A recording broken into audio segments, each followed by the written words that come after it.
I just wanted to take this second to introduce our final panel of today, the Crops to End Hunger panel. I will pass it along to get it moving.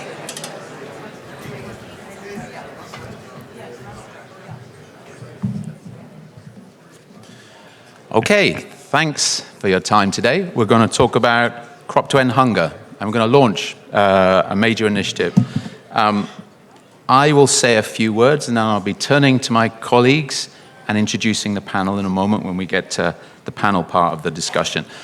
But first, I should say something about Crop to End Hunger. My name is Elwyn Grainger-Jones. I'm the Executive Director of the CGIAR System Organization, and I've had the honor of working with colleagues and many donor colleagues and many client colleagues to develop this initiative. For those of us that don't know who CGIAR is, and I suspect many in this room do, but just in case not, we're the largest international public agricultural research network focusing on the global south. There's about 10,000 staff in CGIAR spread right across the globe, operating in more than 70 countries. Crop breeding is part of what we do. It's a really important part. It's about a quarter, a third of our spend. And this initiative is about improving the quality of that investment. And it's interesting talking about this here with so many historical resonances from CGIAR in this event. I wasn't around when CGIAR was created, but I get the sense it felt like a completely different world. There was this huge imperative about increasing food production, about increasing the bulk volume of calories from staple crops, driven by a fear of lack of overall food supply for the world, a fear of famine, a sense that increasing food production was part of, or one of the most important parts of response to famine. What a different time it is now. And what this initiative is about is really to accelerate our journey in responding to an utterly different operating environment where, yes, there is still hunger. There's actually growing levels of hunger that we need to be deeply concerned about. But there's also a huge amount of hidden hunger, of micronutrient deficiencies. There's also a third of the world's population that's suffering from obesity, which is spiraling in developing countries. We're talking very openly about the climate emergency, something that wouldn't have been possible even 5-10 years ago. We're talking about a whole different approach to partnerships development, where the private sector is in an unrecognizable state compared to when CGIAR was created. Our client countries are in an unrecognizable state. We have many national agricultural research systems that have developed fantastically over this time. So it's a very different operating environment for our breeding efforts. That's my first point. So Crop to End Hunger is about responding to this.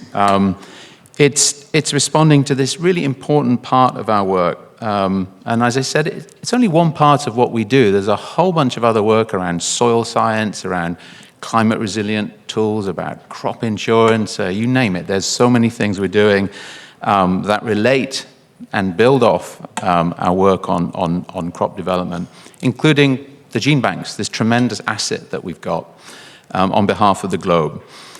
Our other assets are our scientific skills and our relationships with NARS.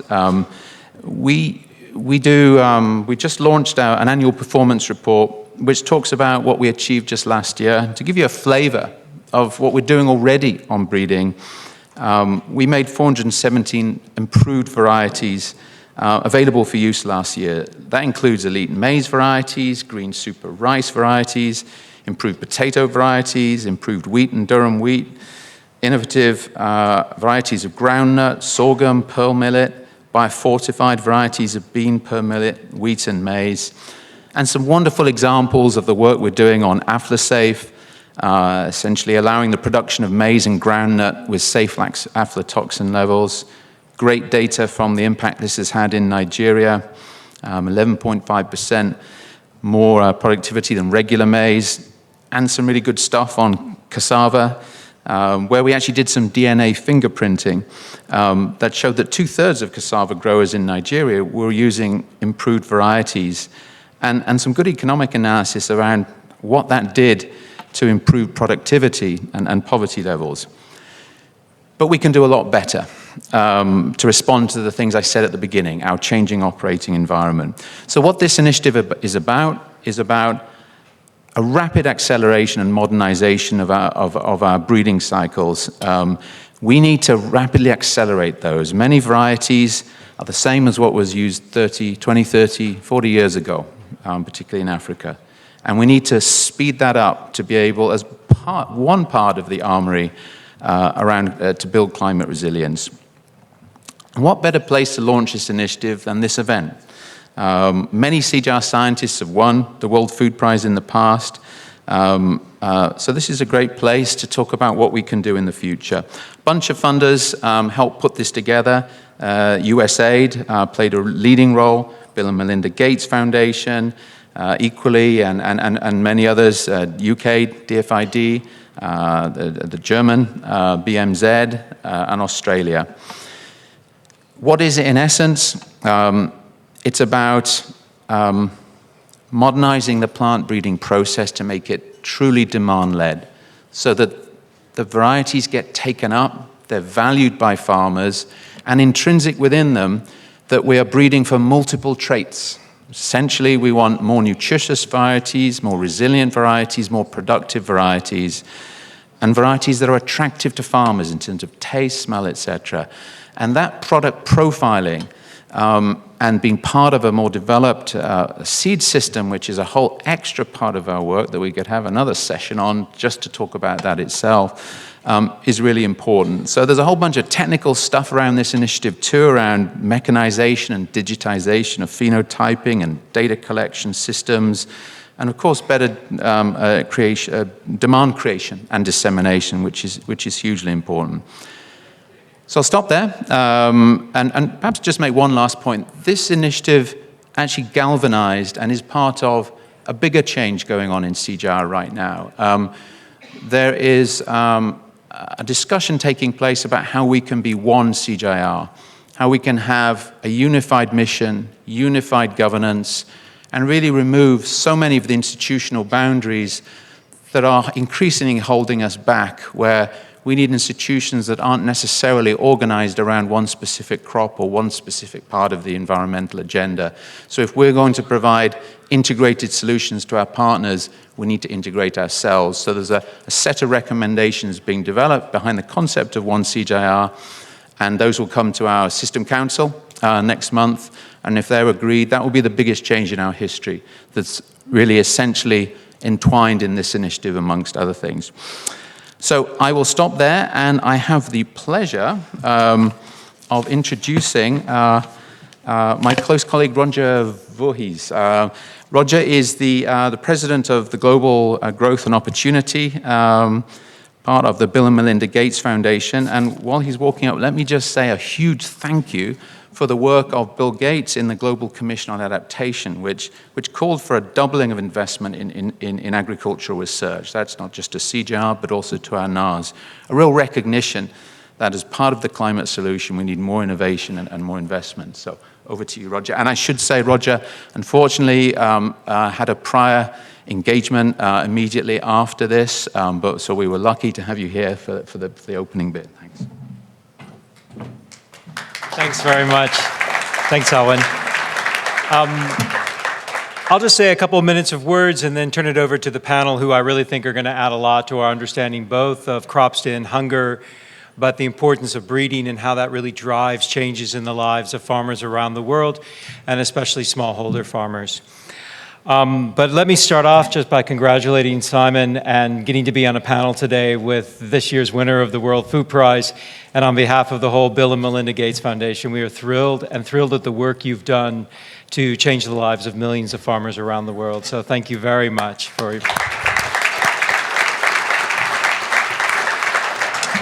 So, as Elwyn talked about, we just came out of the UN General Assembly, where the Commission on the Global Commission on Adaptation talked a lot about smallholder farmers and agriculture and climate change.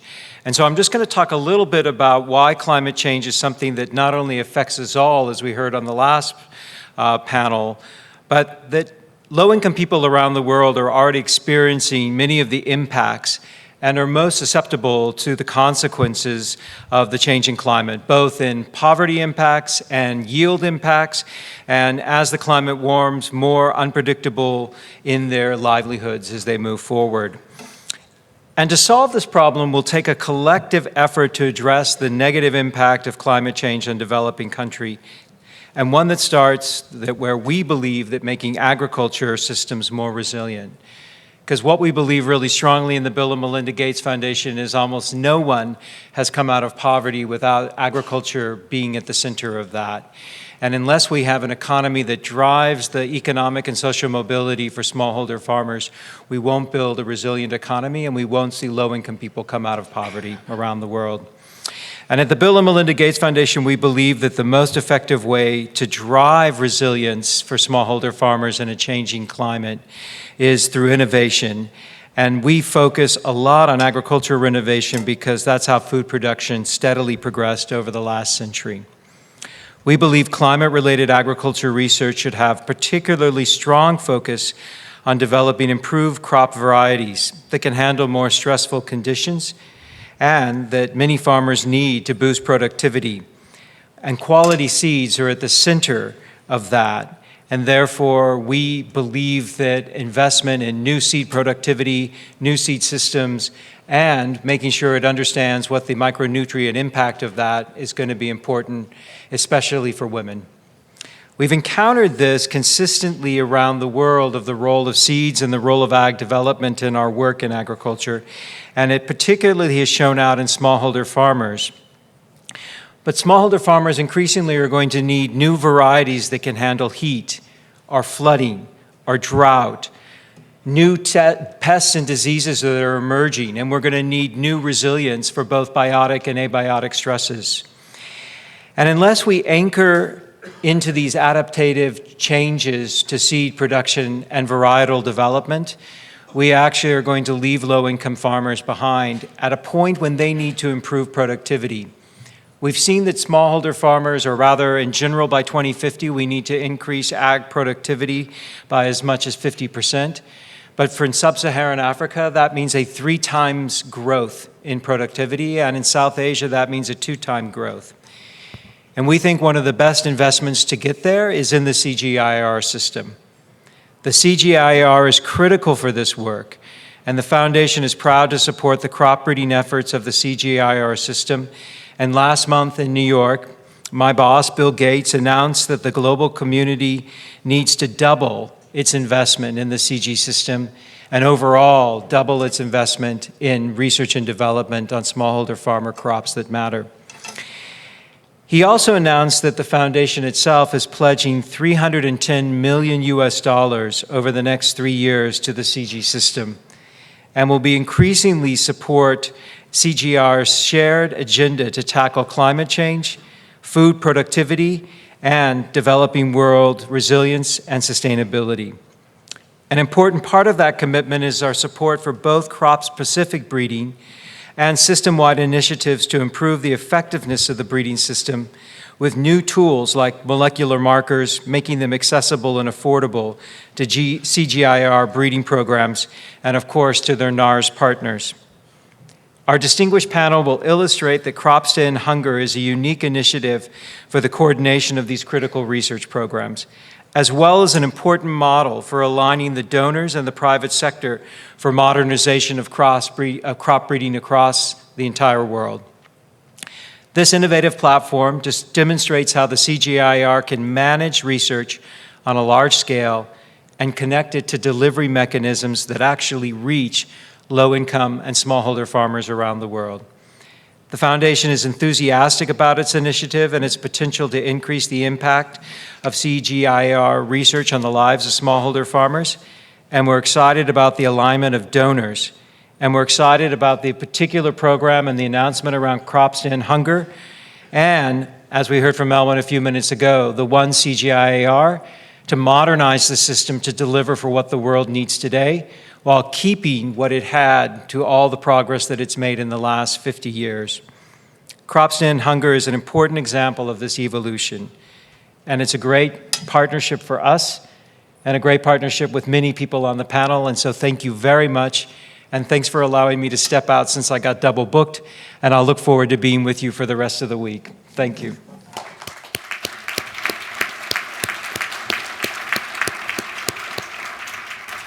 Thanks very much, Rodger, and for this incredible support.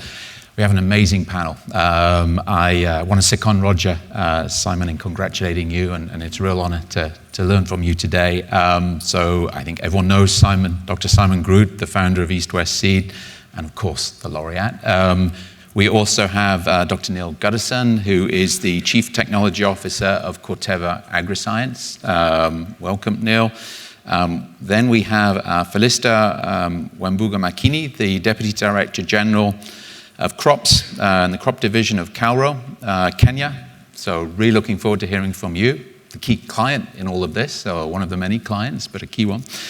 And last, certainly not least, we have the Honourable Gerardine Mukeshimana, the Minister of Agriculture and Animal Resources for Rwanda. So we have 29.9 minutes to extract as much advice as we can from this fantastic panel to help guide this initiative.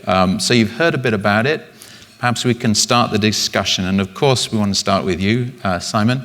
I got a feeling we can learn a lot from you, and you may have some advice for this initiative. So I'd like to, perhaps you can say a few words about that. Yeah, I think we have had our own path of progress in all the work we did in crop improvements. It always had to be combined with market development. That was our key word, market development. And I think you cannot avoid getting marketeers more involved in all this work of reaching out to the farmers. I even created a sort of a sub-science called farmer marketing, which is how to get the farmers to buy your stuff. And that is not the easy thing to do. If you have a low-budget farmer with a highly traditional orientation, it takes more than just the good products to convince them. And it has to be clever pricing, clever distribution. The promotion is mostly going back to the famous Kotler 4-piece, if I may. But they still hold a lot of water, even in farmer marketing situations and in small market farmer marketing.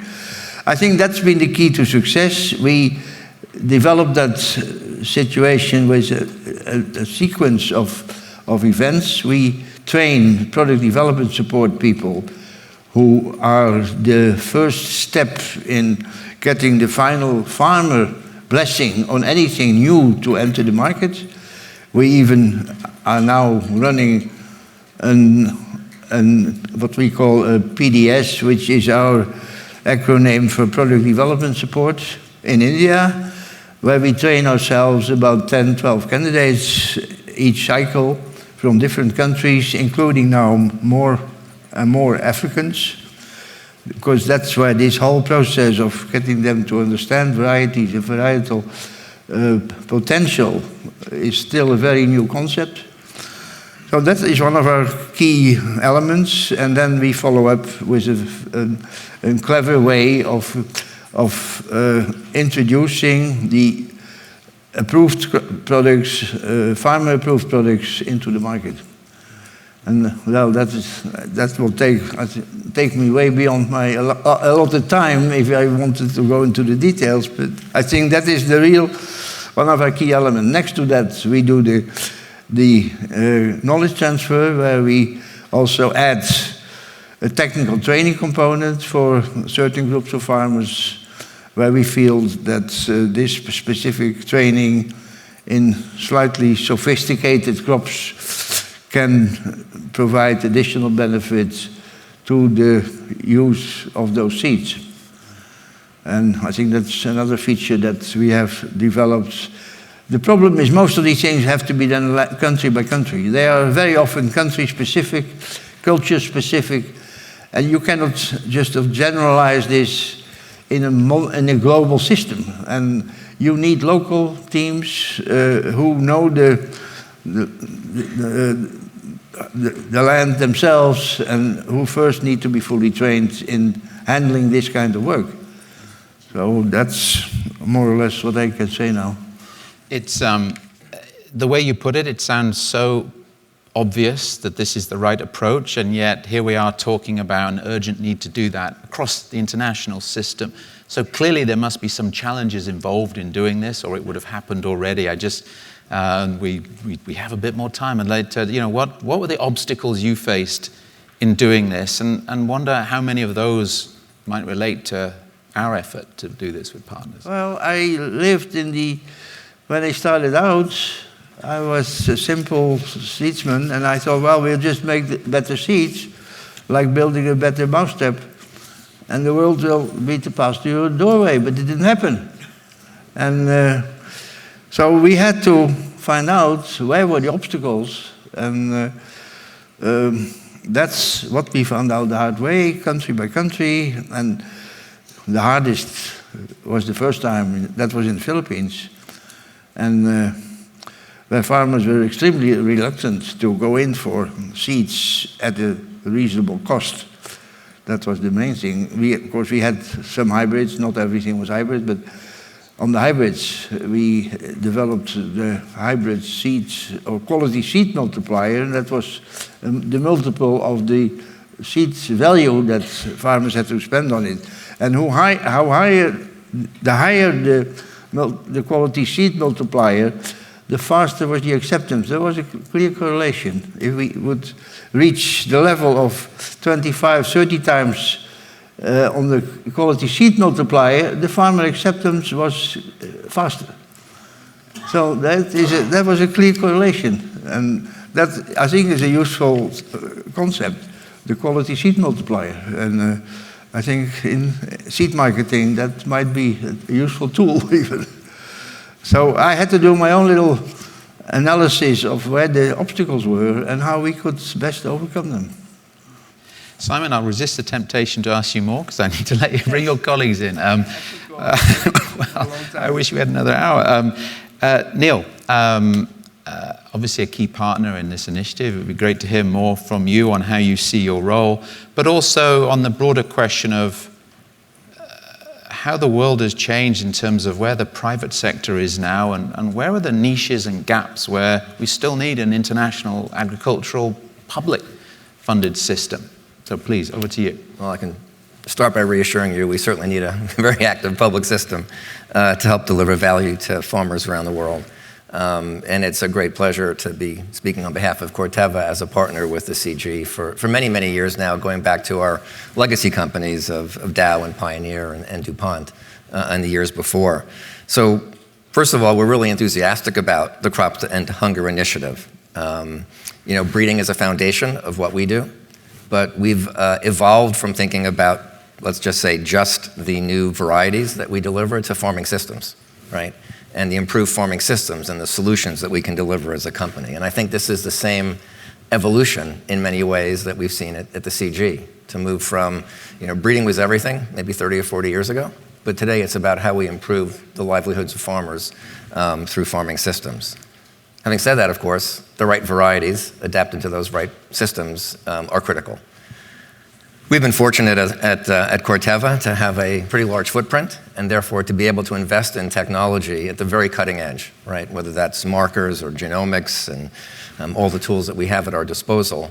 But we don't serve all the markets and all the needs that the CG is looking at and trying to address with smallholder farmers around the world. So therefore, we can see this wonderful complementarity. And, you know, hearing from Rodger about the gates and how they see it, and the work that we've discussed and done together, where we can help leverage the systems that we've built on behalf of the mission of the CG. And I think Crops to End Hunger is one example of that, and a great example of that. So we're excited about the additional commitment. Many of my colleagues, some of whom are in the room and others, have worked for a number of years now with the Excellence in Breeding program which I think is a key piece of the CG effort that links to crops to end hunger, right? To increase the level of performance of breeding systems in the major crops around the world. So we're very excited about that. And maybe just to end with, coming back to a comment you made about the importance of the evolution of the CG into one CG.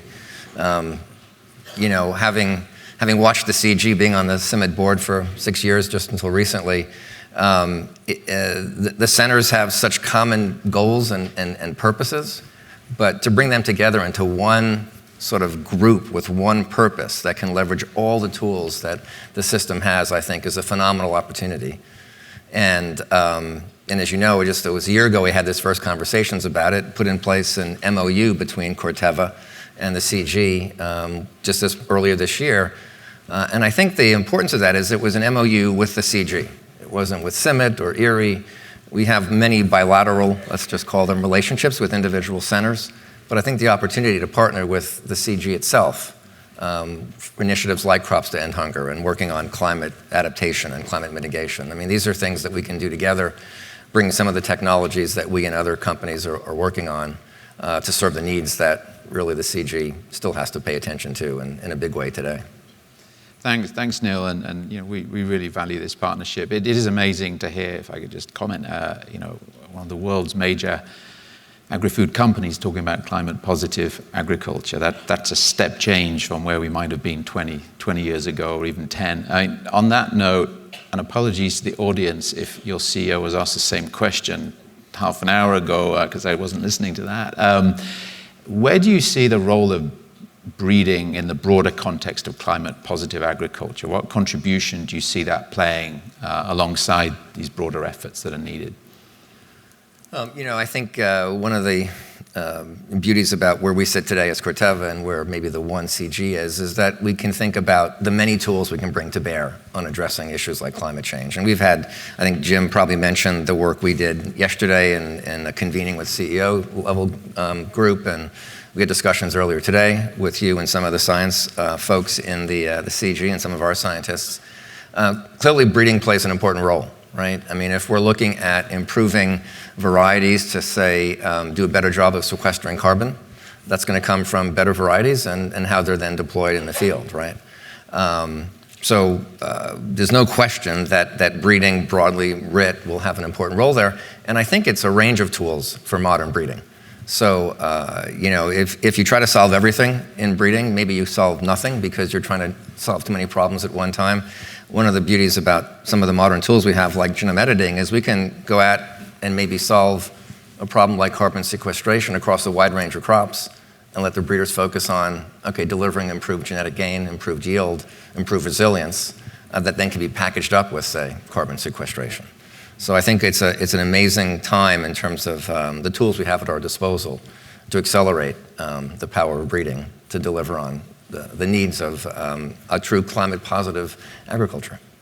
We could spend another hour on that one as well, but we'd better move on to Felister.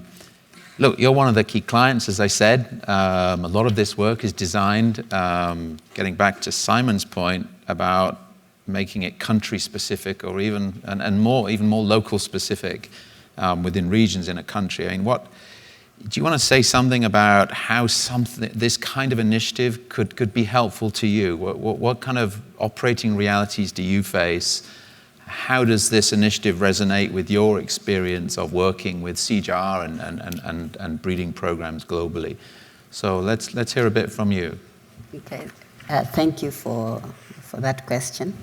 For us as a National Agricultural Research System, within the country in Kenya. First, I want to say we've benefited a lot from the CGIAR research and the varieties that they've bred. Some of the inbred lines have been used to develop some of the hybrids and varieties which we have released in the country. And so I look at this initiative and I'm excited about it actually. Because I think looking at demand-driven farmer preferences, consumer preferences, and that which is really the preferred and demanded is an exciting approach for me, because in the past I've worked, like for my PhD, I worked on finger millet, and I had to get information from the traders, from the farmers, testing some of these varieties, cookabilities, and things like that. And I realized that the importance of developing technologies that are demand-driven, because that way you are assured of adoption. And so this initiative to me is very exciting, because that's the approach you're looking at, developing demand-driven product profiles, which are really for the regions or countries or geographies specific. And I think we are going to really have more impact probably than before. And so it is a good initiative, and I look at it as going to be more impactful and even more useful to us. And that's great to hear. Maybe you could say something about, of course, no one wants to produce varieties that sit on a shelf, so to speak. And you play a key role in getting this stuff into the hands of those people that presumably need it, who are not currently changing varieties as quickly as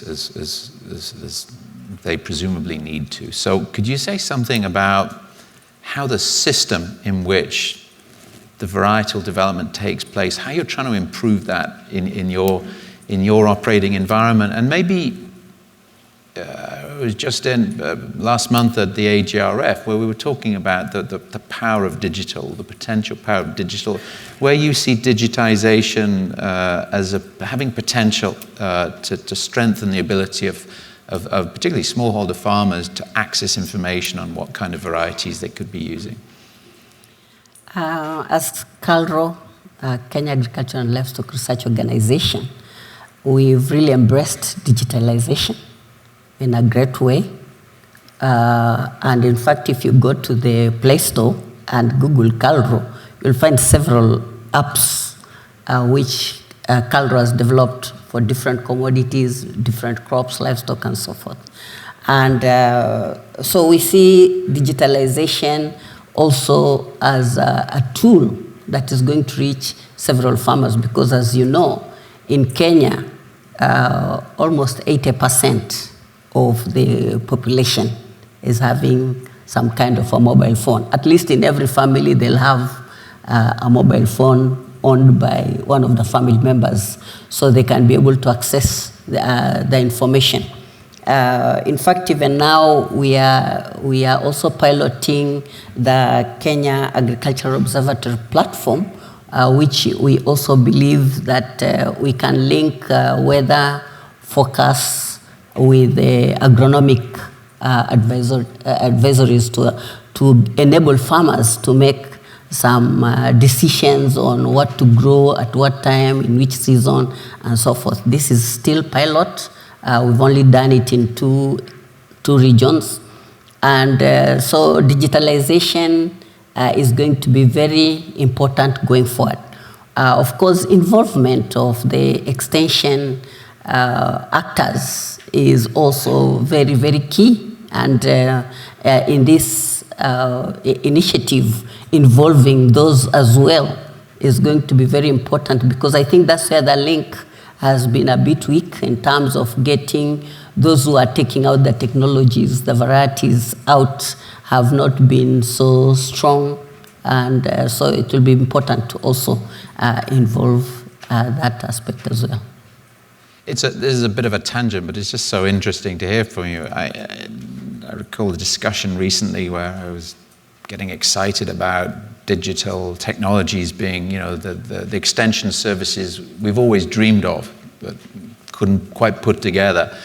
And my colleague said, get real, we're still dealing with literacy issues in many parts of the world. Could you just say a bit more about what are the constraints you're finding to rolling out those kind of digital services, and does it get you equally excited, or Do you presumably see the real world and many of those challenges more than we may from a kind of mile-high perspective sitting here? I think it's very exciting because my view is that in all those families, yes, illiteracy, there is illiteracy and probably lack of knowledge in terms of usage of mobile phones, probably in terms of the what mobile phones can do and how they can receive information. But I think we are at a place that every family is having somebody who has some knowledge. And because of that, they should be able to assist, whether it is parents or whoever is doing the actual farming. So I still think that digitalization is an exciting tool and is still going to be very, very useful as we move forward. So we are excited about it, and that is why KALRO is really making every effort really to embrace digitalization and ensuring that there is information as well in terms of the digitalization. So it's exciting. I know I'm grilling you a bit here, but it's so interesting to talk to you. I guess we have a bit of time to ask you one last question. I mean, and this is very broad, but getting back to where we started, the rate of genetic gain, the speed of varietal turnover, the chain, the adoption of new varieties, is it possible in a nutshell of 1-2 minutes to get your perspective of why it's not happening faster? What are you seeing on the ground about why farmers aren't changing their varieties more regularly? I think one is on the preferences, and I want to use an example where we have a variety hybrid 614, 40 years old, and farmers still prefer to grow it, and it's very popular with the farmers because they talk about the tastes. When they roast it or boil it, they say it's good for the, we call it ugali, the traditional meal. And so in some cases it is preferences. Number two, I think also there's been, just like I mentioned earlier, we need more involvement of the extension agents. And I must say that in Kenya, because it is devolved, still is a bit weak. And so really that flow of information is also a problem. The third thing is that we've lacked platforms and also funding for promotion of new varieties.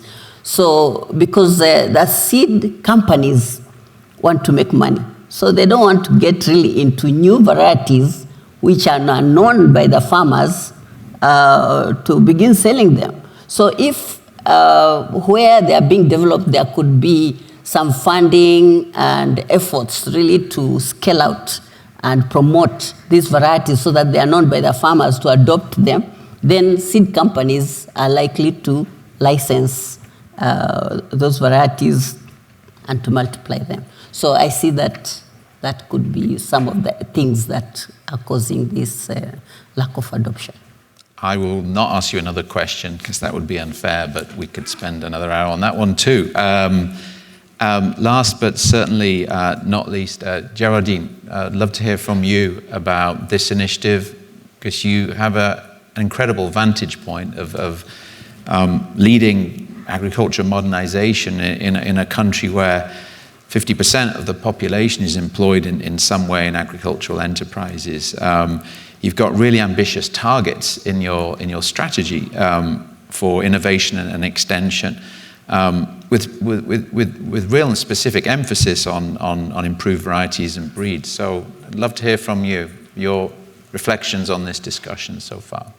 Yeah, I think every country would love to see a movement of innovation and new tools being available to the citizens. So I think this initiative is a very great initiative, and I guess I like to tell the CG people, you guys, you sit on an enormous amount of tools and technologies. How do you get them to the farmer? So getting everything to the farmer, to me, that is the most important thing.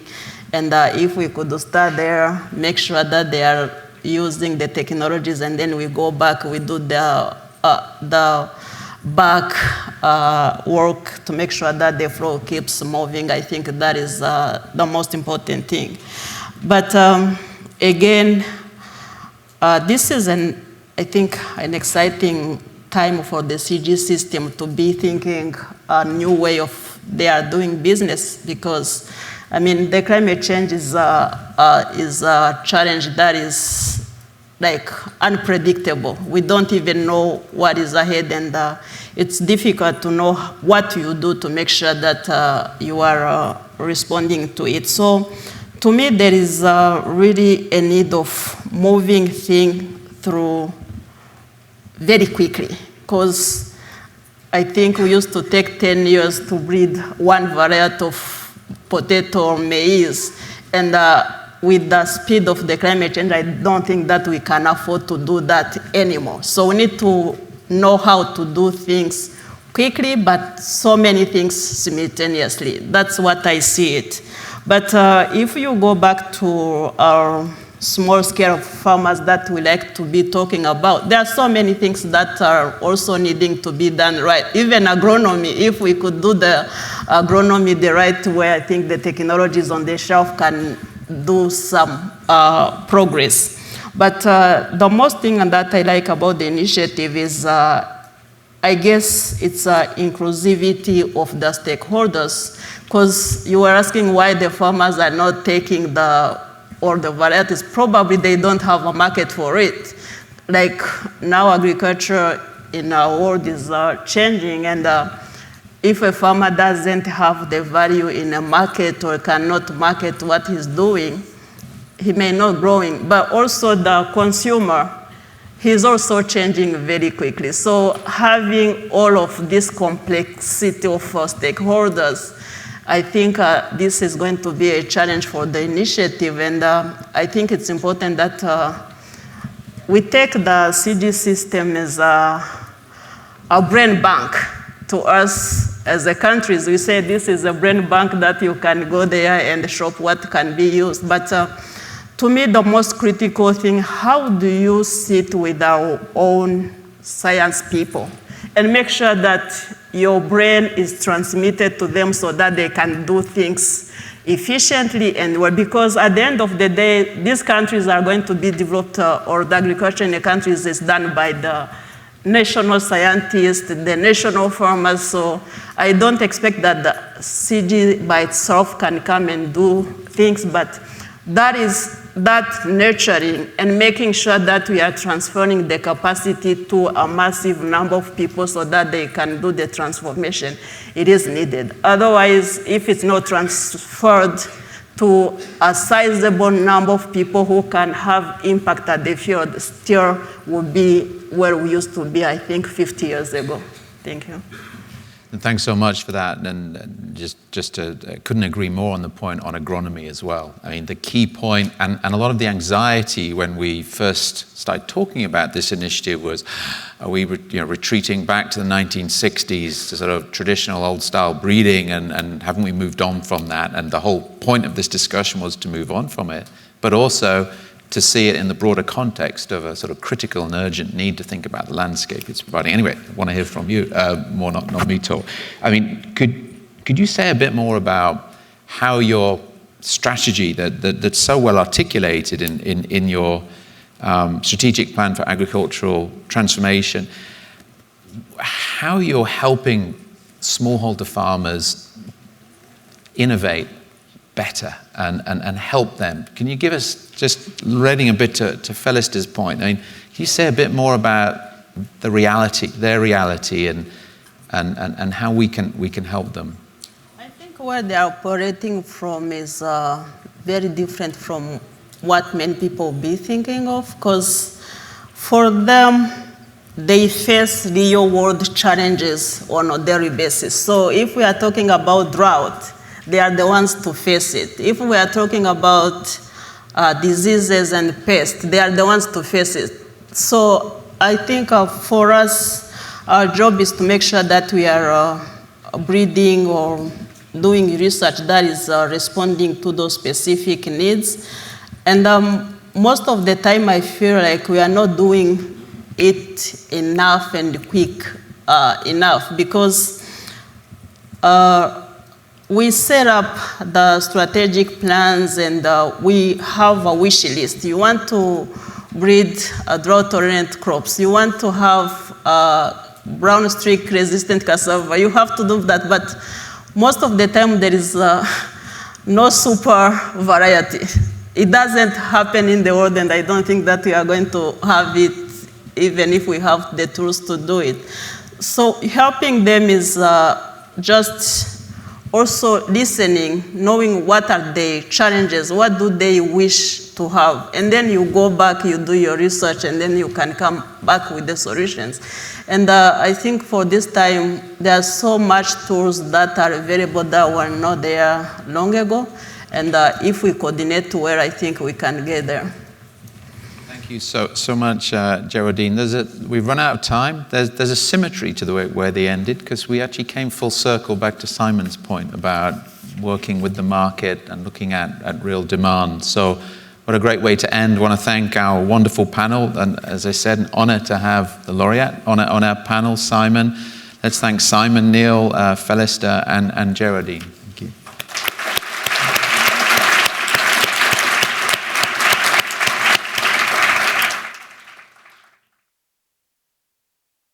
By the way, if you want to hear more about this initiative, go to, come and meet the team. At 7 p.m., there's a side event in the Council Bluffs room. So come along and join us. Cheers.